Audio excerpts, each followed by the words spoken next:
Mārtiņa Kagaina un Arita Kukulis. Diana Šaukāna un Kārli Cāru. Anna Tīzoja un Roļiku. Marta un Peļavku. Kā arī Evelīna Latkovsku un Matīs Vingu. Tātad mikrofons ceļo pie žūrijas. Lūdzu. Kā tu liekas, Jāni, ko sāksim? Es tā nezinu. Izvēlēs. Visi tik smuki, tik sapucēti. Jūs varbūt- neredz no manas varbūt- skatu punkta. Jāni, palīdzi man. Labi, sekūri.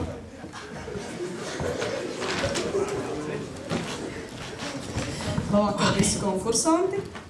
Mans jautājums vispirms būs Martiņam. Labi, Martiņ? Labvakar sākumā visiem. Tā, publiski. Klausos visi. Labvakar. Tu tik skaisti dejoji. Tu tik skaisti spēlē teātri. Nu, dejot vispār izcilā to vajadzēja sākt. Skaisti spēlē teātri. Tu esi Jūrmālas valsts ģimnāzijas prezidents. Vai ir kaut kas tāds, ko tu nemāki? Nu, jūs redzējāt sākumā, kā man ir to peldēšana. Un, nu jā, bet mans dzīves uzskats ir tāds, jo vairāk dari, jo vairāk var padarīt. Un tāpēc ir jāizmanto visas iespējas, kas tiek sniegtas, un jāizmanto arī visi piedāvājumi, visas nodarbes, ko vien var apgūt. Un tad cilvēks paliek arvien vairāk bagātāks. Tā. Paldies, ar to es domāju, ka peldēt tu tā kā vēl vēlētos iemācīties, ja? Labāk. Labāk. Labāk. Paldies, Mārtiņ, paldies. Man nākamais jautājums ir arī tai. Mēs dzirdējām par tavām grieķu saknēm. Jā. Ko tu vari par to pastāstīt? Jā, ir Grieķijā sala, Kalimnos saucās, kurā dzīvo 500 ar tādu pašu uzvārdu kā man. Un Latvijā gan bez manas ģimenes neviena cita ar šādu uzvārdu nav. Jā. Vai tu esi bijusi šajā salā? Nē, vēl ne, bet ir šovasar tāds plāns. Pie tiem 500 kukuvasiem? Jā. Paldies, lai veicas. Paldies.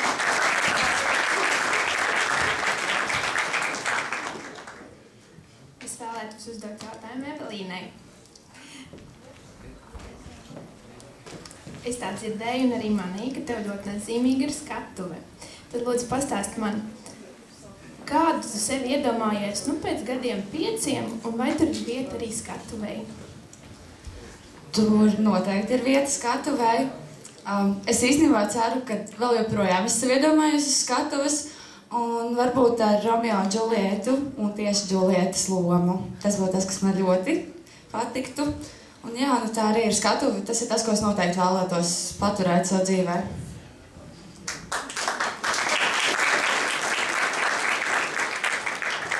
Matīs, saka man tā, kāpēc tu nolēmi piedalīties šajā konkursā un ko tu ieguvi?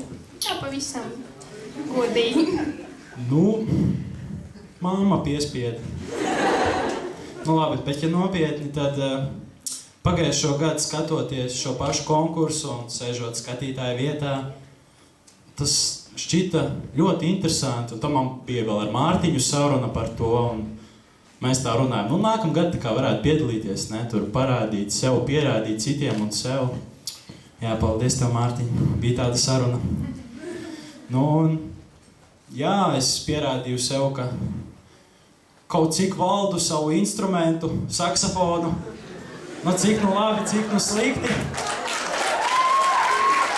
Ar to es tev pierādīju.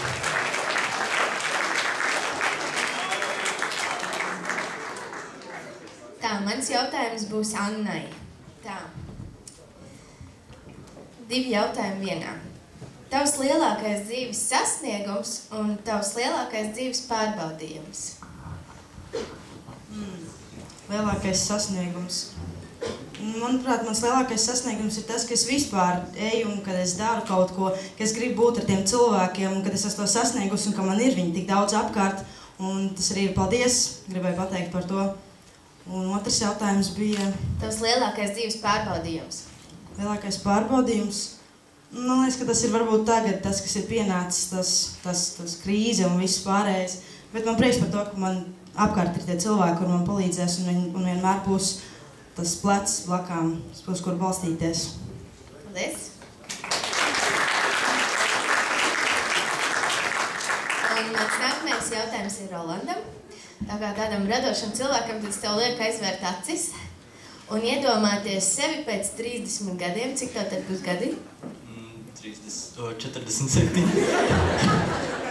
Tad izstāsti tavu to dienas gaitu ar to, kā tu piecelies un kas ir tas, kā tu sevi iedomājies tajā vecumā.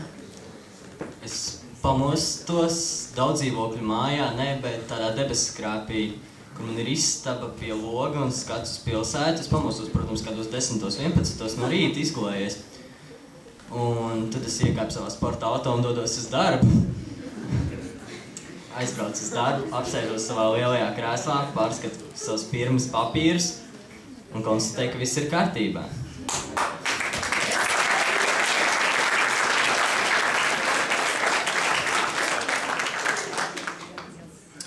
Pirmais jautājums tev, Edgar. Es tā skatos, tev patīk iejusties izsēdās tādās lomās, vai ne? Tā ir, ja? Jā. Tu varētu man nodemonstrēt, teiksim, tādu no klasiskas filmas, teiksim, mafijas krustēvu. Var iejusties viņu lomā un attēlot sevi kā Donu. Tev nopietnības vēlos no tevis redzēt, jo tev bija tas atraktīvais, tas... Tieši teikt parādīt, jā? Jā, tāda nopietna tāda loma. Mēs varam atnest krēslu. Jā. Cigarāru viskiju.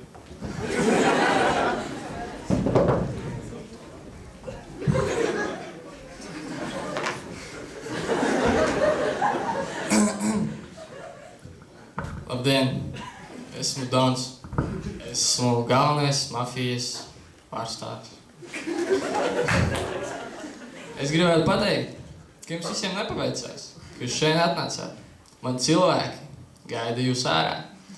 Un ja jūs neatstāsiet savas dārglietas, naudu, kaut ko vēl, kas jums ir svarīgs, tad vai nu nebūs šīs skolas, vai arī nebūs jūs.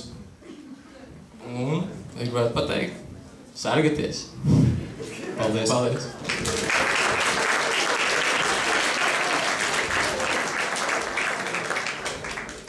Marta, jautājums tev. Es tā skatījos, tas tā ļoti pašpārliecināti, jauna meitene. Pat brīžos tā radās tāda doma, ka tev feminisms bišķi piemīt un ka tu apcēli savu pārnieku visu laiku. Man interesē, pasaki 5 lietas, ar ko viņš šajās priekšnesumos bija labāks par tevi. Labāks? Jā. Viņš visu laiku man iedrošināja, jo man bija tāds neliels uztraukums. Viņam tāds nebija. Viņš vismaz neizrādīja to. Tad viņš ir labāks par mani, tāpēc, ka viņam būs ātrāk 18.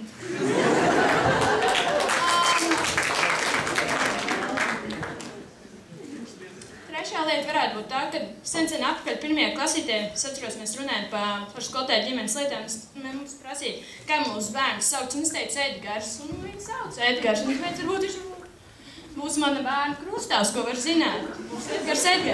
4. lieta. Viņš iet 11. klasē, nākamgad viņš beigs jau skolu, un viņš varēs iet tālāk universitātē, ko es visu laiku gribu iet mācīties. Un 5. lieta.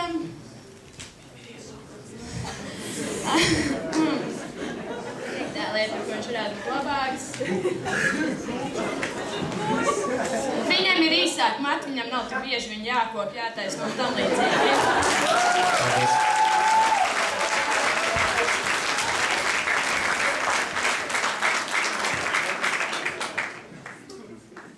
Palikuši pēdējie jautājumi. Laimīgie zinām.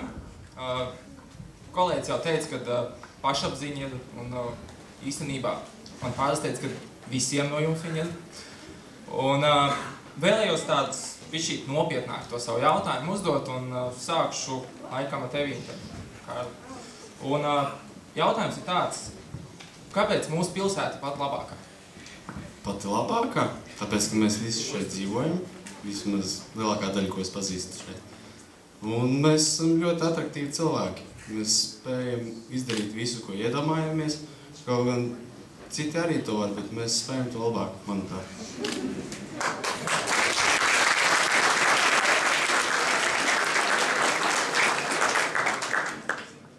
Šis būs ļoti sāpīgs jautājums, jo pats es uz viņu nemāku atbildēt.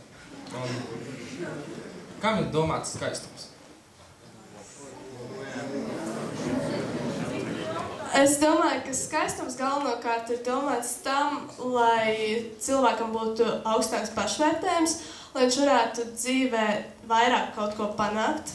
Jo tad, kad mēs ar kādu iepazīstamies, mēs viņu ieraugam, un tas, kā cilvēks izskatās, tas nozīmē ļoti daudz.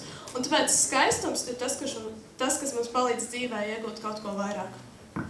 Paldies!